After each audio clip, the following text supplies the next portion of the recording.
Hi guys and welcome back to the channel Deepak Yadav Education. Welcome to the daily current affairs of 24th of January 2021. तो guys आज है तारीख 24 जनवरी 2021। आज की तारीख से जितने भी इंपॉर्टेंट करंट अफेयर्स बनेंगे उन सभी करंट अफेयर्स को हम लोग डिटेल में डिस्कस करेंगे। नाउ बढ़ते हैं आगे। और गाइज अगर आप लोग को इस लेक्चर का पीडीएफ चाहिए तो नीचे डिस्क्रिप्शन बॉक्स में आप सभी लोगों को टेलीग्राम का लिंक गिवन है। उस लिंक के ऊपर आप जैसे ही क्लिक करोगे वो जाकर एक चैनल पर ओपन हो जाएगा और उस चैनल को आप जाकर ज्वाइन कर लेना, क्योंकि वहाँ पे आपको डेली बेसिस पे इस लेक्चर की पीडीएफ मिलेगी। आप डेली वहाँ से डाउनलोड कर सकते हो। ओके नाउ अगर हम बात करें, अभी तक आपने इस यूट्यूब चैनल को सब्सक्राइब नहीं किया है तो ऐसा रेड कलर का बटन आ रहा होगा नीचे की साइड, सबसे पहले इस चैनल को सब्सक्राइब कर लो। साथ ही साथ बेल आइकन भी प्रेस कर लेना ताकि आप कोई भी वीडियो का नोटिफिकेशन मिस ना कर पाओ। नाउ आगे बढ़ेंगे और यहाँ पे स्टार्ट करेंगे डिस्कशन। यह है हमारा सबसे पहला आर्टिकल और इस आर्टिकल के अंदर बात करी गई है एक पर्सनैलिटी के बारे में जिनकी रिसेंटली डेथ हुई है। इस टाइप के क्वेश्चंस काफ़ी हद तक बन जाते हैं वनडे एग्जाम्स में। ओके लेकिन स्टार्ट करने से पहले मैं आपको एक बात बताना चाहूँगा कि जो आज का हमारा डेली करंट अफेयर का वीडियो है इसमें काफ़ी हद तक हम पर्सनैलिटीज़ के बारे में कवर करने वाले हैं। सेकंड चीज़, काफ़ी सारी प्लेसेस के बारे में कवर करने वाले हैं, तो बहुत इंपॉर्टेंट वीडियो होने वाला है, एंड तक देखना। ना यहाँ पे बात करें, यहाँ पे इस पर्टिकुलर आर्टिकल के अंदर बात करी गई है एक पर्सनैलिटी जिनका नाम है नरेंद्र लूथर। अब यहाँ पे ये नरेंद्र लूथर जी ऐसे पर्सनैलिटी, ऐसे व्यक्ति थे जिन्होंने हैदराबाद की जो जितने भी सीक्रेट्स हैं उनको एक्सप्लेन किया। फाइनली इनकी जो है डेथ हो चुकी है हैदराबाद तेलंगाना के अंदर। तो यहाँ पर इसी वजह से ये न्यूज़ के अंदर है। यहाँ पे आप लोग को इनका पिक्चर देखने को मिलेगा। मैं समझता हूँ पिक्चर क्लियर नहीं है लेकिन इंटरनेट पे यही एक पिक्चर अवेलेबल है, ठीक है।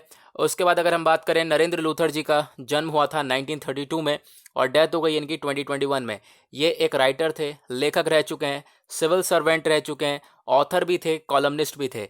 अगर हम बात करें, यहाँ पे हमने देखा सिविल सर्वेंट रह चुके हैं तो 1955 के जो बैच के टाइम था, 1955 के बैच के आईएएस ऑफिसर रह चुके हैं लूथर साहब।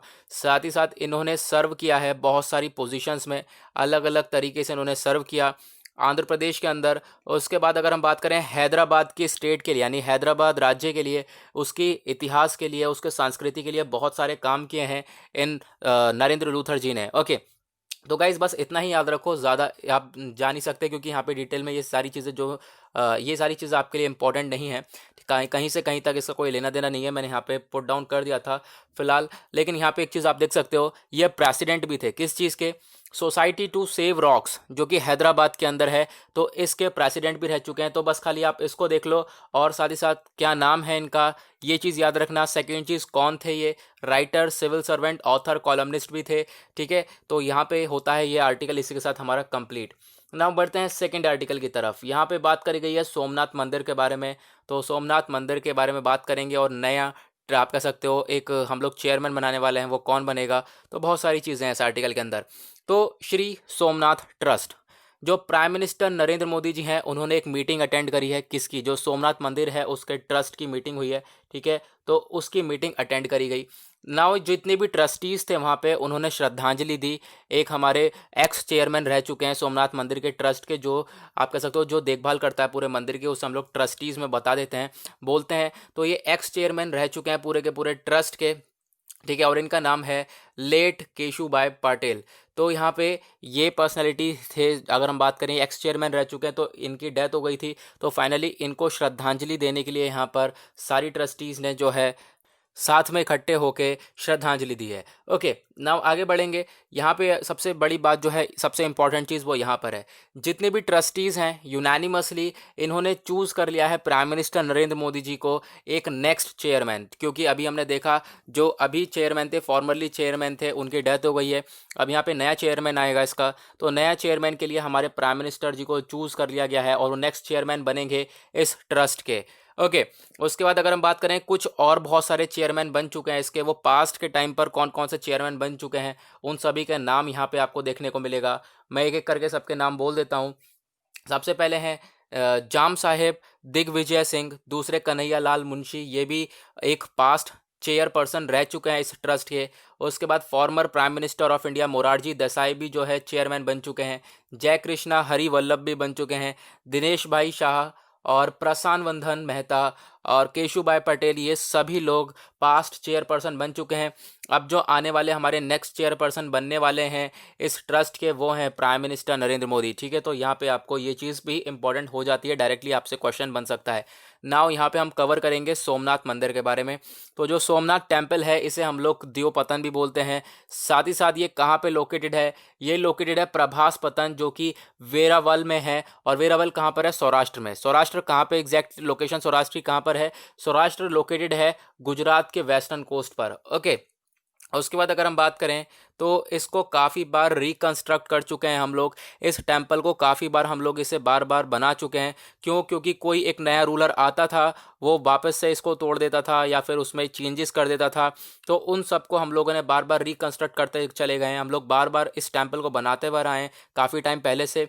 लेकिन अब की बार बात करें तो ये जो टेम्पल इस टाइम पे जो बना हुआ है, मैं आपको एक मिनट पिक्चर दिखाता हूँ। जो ये टेम्पल है इस टाइम जो ये बना हुआ है, इसकी क्या आप कह सकते हो कौन सा स्टाइल है ये, तो यहाँ पे ये जान लेते हैं। सबसे पहले जो प्रेजेंट टाइम का जो टेम्पल है इसको रिकंस्ट्रक्ट करा गया है चालुक्य स्टाइल में। ठीक है, जो हिंदू टेम्पल आर्किटेक्चर है उसके अंदर एक स्टाइल आता है चालुक्य स्टाइल, तो उसी के अंदर यहाँ पे उसी स्टाइल में इस टेम्पल को बिल्टअप कर रखा है। और इसको कंप्लीट करा गया था 1951 में। ठीक है, तो यहाँ पे ये चीज़ भी आप लोग याद रख सकते हो। ओके, उसके बाद जो रिकंस्ट्रक्शन है इसको स्टार्ट करा गया था under the orders of home minister of India Vallabh भाई पटेल के आप कह सकते हो वल्लभ भाई पटेल जी के ऑर्डर्स के अंडर में इसको वापस से रिकंस्ट्रक्ट करा गया था।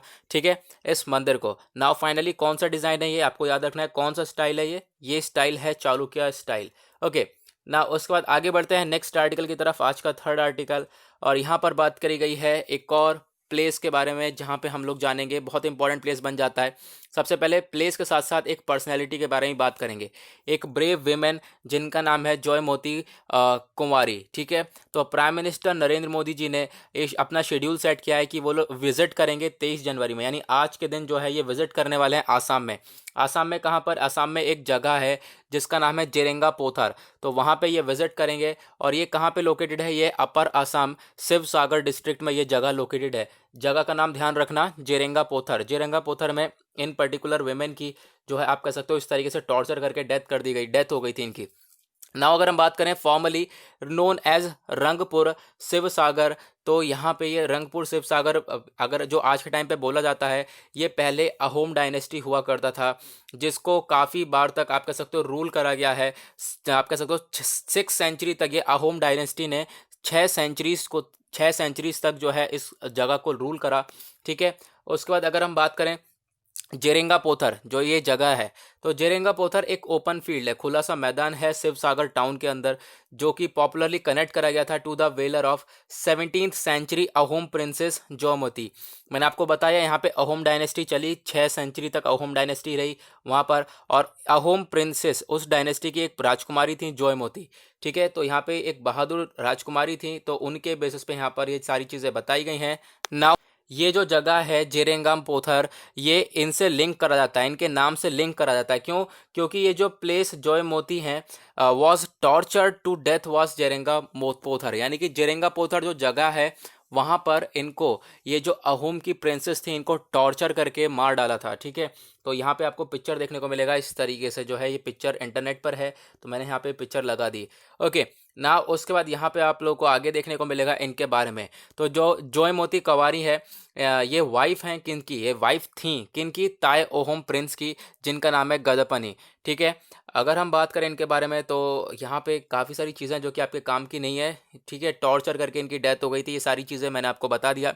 उसके बाद अगर हम बात करें इनका एक बेटा भी था गढ़पानी, और जोमोती इसका सन था रुद्र सिंगा इनका नाम था। ठीक है, तो ये चीज़ें हो गई, और ये हिस्ट्री से रिलेटेड हो गया है, तो हिस्ट्री से रिलेटेड आपसे इससे क्वेश्चन बन सकते हैं। नाउ आते हैं हम लोग आर्टिकल नंबर 4 के ऊपर। यहाँ पर भी एक जगह के बारे में बात करी गई है जिसका नाम है हरिपुरा। तो अगर हम बात करें, देखो अभी हम लोगों ने सेलिब्रेट करा प्रक्रम दिवस। ठीक है, प्रक्रम दिवस क्यों हमने सेलिब्रेट करा? उस दिन होता है एनिवर्सरी ऑफ नेताजी सुभाष चंद्र बोस। 23 जनवरी को होती है, 23 जनवरी को नेताजी सुभाष चंद्र बोस आप कह सकते हो इनका एनिवर्सरी होती है, बर्थ एनिवर्सरी होती है, तो उसको हमने एज अ प्रक्रम दिवस सेलिब्रेट किया। लेकिन उसके बाद यहाँ पे अगर हम बात करें, सबसे इम्पॉर्टेंट चीज़ वो क्या है, इस आर्टिकल के अंदर नाम दिया गया है हरिपुरा का। तो हरिपुरा जो जगह है उसके बारे में हम थोड़ा सा डिटेल में देखेंगे ये क्यों है। हरिपुरा एक जगह, एक गांव है जो कि लोकेटेड है करोड टाउन में। करोड टाउन कहाँ पे है? सूरत डिस्ट्रिक्ट ऑफ गुजरात। गुजरात का एक डिस्ट्रिक्ट है सूरत, वहाँ पे एक टाउन पड़ता है खदोत, वहाँ पर ये गांव लोकेटेड है।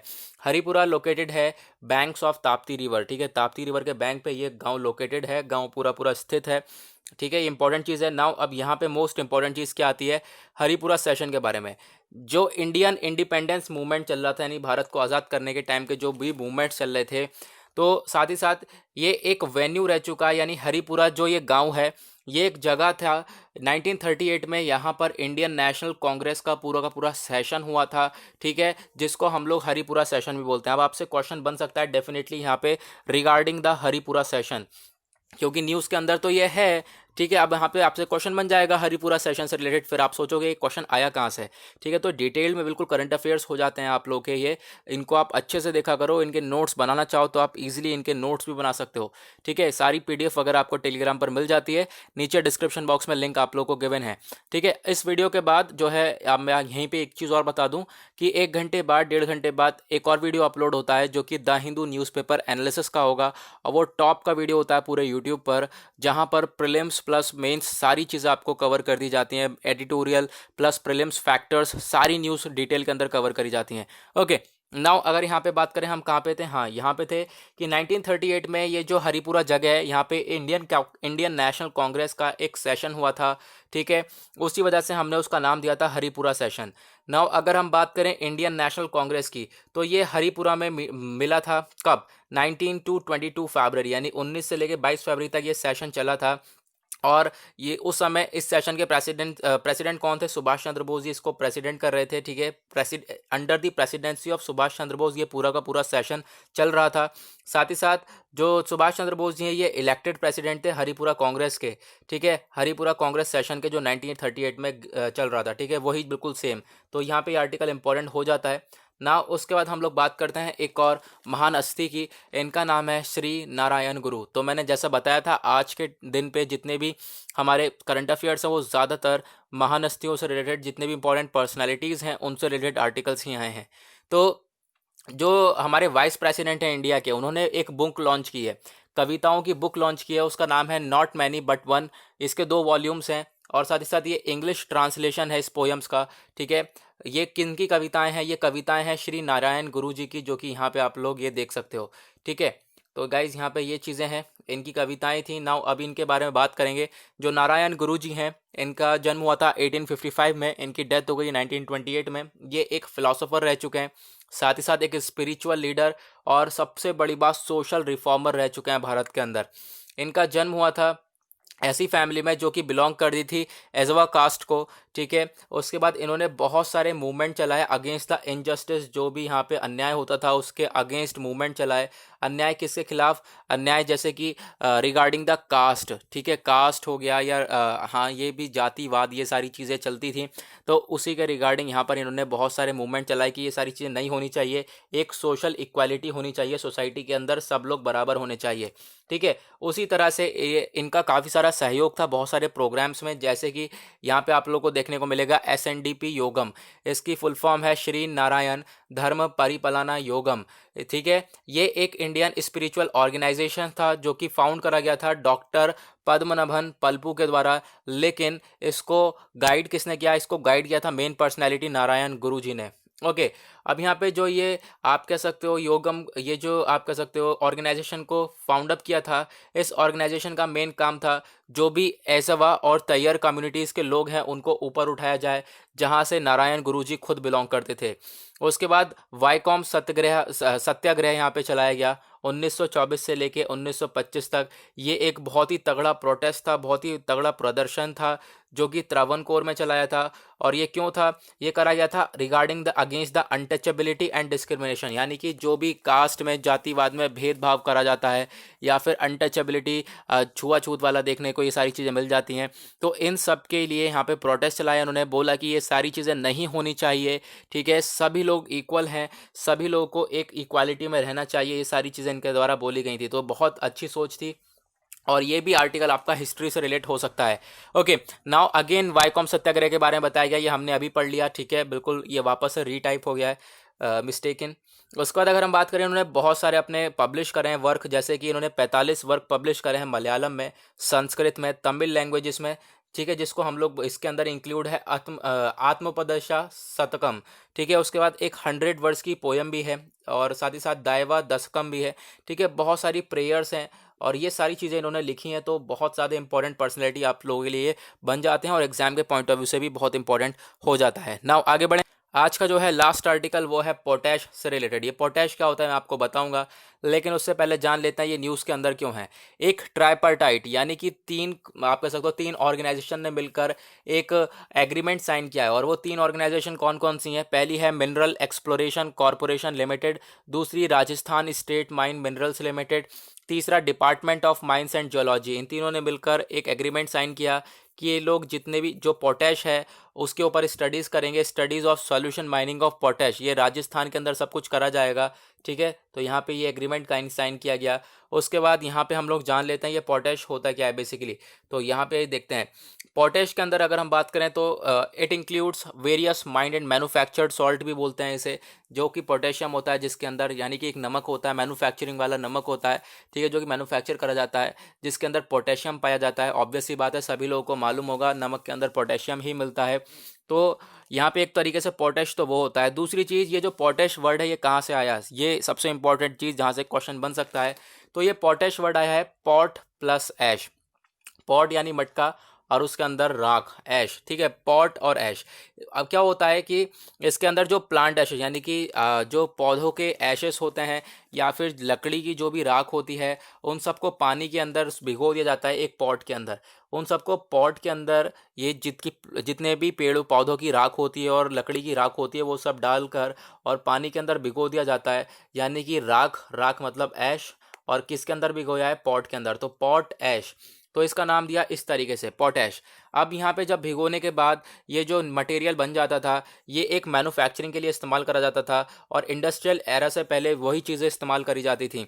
दूसरी बात करें हम तो पोटैश बहुत ज़्यादा इंपॉर्टेंट हो जाता है फर्टिलाइज़र के लिए।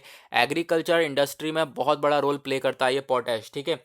तो गाइज इसी के साथ होता है आज का हमारा डेली करंट अफेयर का वीडियो का एनालिसिस पूरी तरह से समाप्त। आई होप आप लोगों को सारी चीज़ें क्लियर हो गई होंगी। नाउ अभी तक आपने इस यूट्यूब चैनल को सब्सक्राइब नहीं किया है तो नीचे रेड कलर का बटन आ रहा होगा, सबसे पहले चैनल को सब्सक्राइब कर लो, साथ ही साथ बेल आइकन भी प्रेस कर लेना ताकि आप कोई भी वीडियो का नोटिफिकेशन मिस ना कर पाओ। तो आज के लिए बस इतना ही, मिलेंगे आप लोगों से ऐसे ही नेक्स्ट वीडियो में। आज के लिए bye bye, have a nice day.